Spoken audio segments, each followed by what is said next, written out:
요한복음 7장 1절에서 13절의 말씀입니다. 그 후에 예수께서 갈릴리에서 다니시고 유대에서 다니려 아니하심은 유대인들이 죽이려 함이러라. 유대인들의 명절인 초막절이 가까운지라.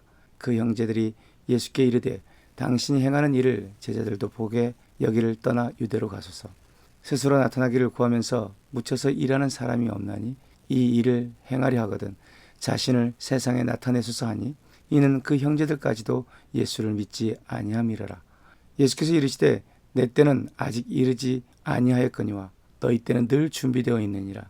세상에 너희를 미워하지 아니하되 나를 미워하나니 이는 내가 세상의 일들을 악하다고 증언함이라. 너희는 명절에 올라가라. 내 때가 아직 차지 못하였으니 나는 이 명절에 아직 올라가지 아니하노라. 이 말씀하시고 갈릴리에 머물러 계시니라. 그 형제들이 명절에 올라간 후에 자기도 올라가시되 나타내지 않고 은밀히 가시니라. 명절 중에 유대인들이 예수를 찾으면서 그가 어디 있느냐 하고 예수에 대하여 무리 중에서 수군거림이 많아 어떤 사람은 좋은 사람이라며 어떤 사람은 아니라 무리를 미혹한다 하나 그러나 유대인들을 두려움으로 드러나게 그에 대하여 말하는 자가 없더라. 사람들은 늘 이렇게 말합니다. 지금이 기회입니다. 지금 움직여야 합니다. 지금이 아니면 늦습니다. 이 말이 틀린 것처럼 들리지 않습니다. 그러나 문제는 그 지금이 누구의 기준이냐는 것입니다. 오늘 본문에 나오는 예수님의 형제들도 같은 말을 합니다. 지금이야말로 예루살렘에 올라가셔야 합니다. 초막절입니다. 사람들이 다 모입니다. 잃어버린 명예를 회복해야 할 때입니다.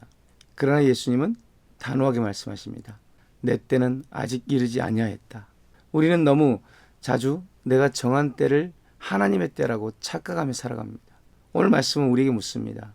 너는 누구의 시간표로 살고 있느냐? 예수님의 형제들은 예수님을 생각하는 것처럼 말합니다. 그러나 성경은 분명히 말합니다. 이는 그 형제들까지도 예수를 믿지 아니함이라. 믿음이 없으면 무엇이 보입니까? 사람의 숫자, 명예, 외형적 성공만 보입니다. 예수님께서 나는 하늘에서 내려온 살아있는 떡이니 사람이 이 떡을 먹으면 영생하리라는 말씀을 하신 후 많은 제자들이 떠났습니다. 형제들의 눈에는 그것이 실패처럼 보였습니다. 그래서 말합니다. 사람 많은 때 가서 다시 보여주셔야 합니다. 여기서 우리는 중요한 진리를 배웁니다. 믿음이 없으면 하나님의 침묵을 실패로 해석합니다. 믿음이 없으면 기다림을 무능으로 착각합니다. 그러나 하나님은 결코 급하지 않으십니다. 하나님의 일은 사람의 관심이 아니라 하나님의 계획으로 진행됩니다. 예수님이 이렇게 말씀하십니다. 내 때는 아직 이르지 아니하였거니와 너희 때는 늘 준비되어 있느니라. 여기서 예수님은 두 종류의 시간을 분명히 구분하십니다.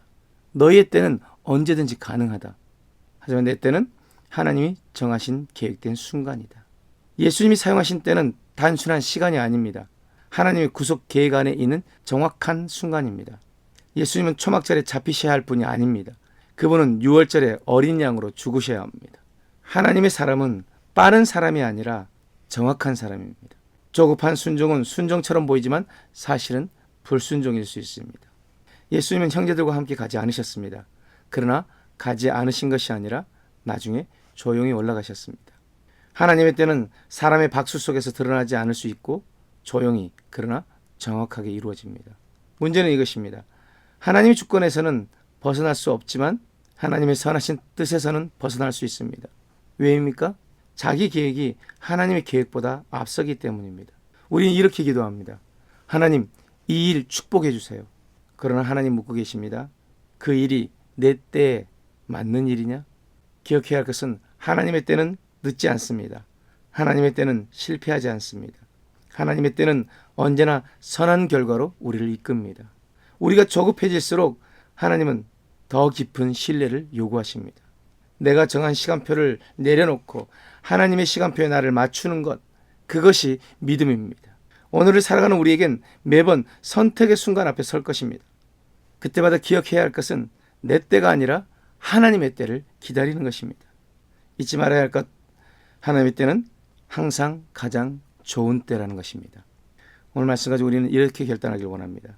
첫 번째, 기도 없이 정한 때를 하나님의 뜻이라 말하지 않겠습니다. 결정하기 전에 반드시 기도로 확인하겠습니다. 또 한 가지, 지금이 아니어도 하나님을 신뢰하며 기다리겠습니다. 조급함보다 순종을 선택하겠습니다. 우리가 이 말씀 붙잡고 하나님의 때를 기다린다면 하나님은 하나님의 때에 하나님의 방법으로 역사하실 줄 믿습니다. 기도하겠습니다. 사랑의 하나님, 내가 정한 때를 내려놓게 하시고 하나님의 때를 신뢰하게 하여 주옵소서. 조급함 대신 순종을 선택하는 믿음을 주옵소서. 감사하며 예수님 이름으로 기도드렸습니다. 아멘.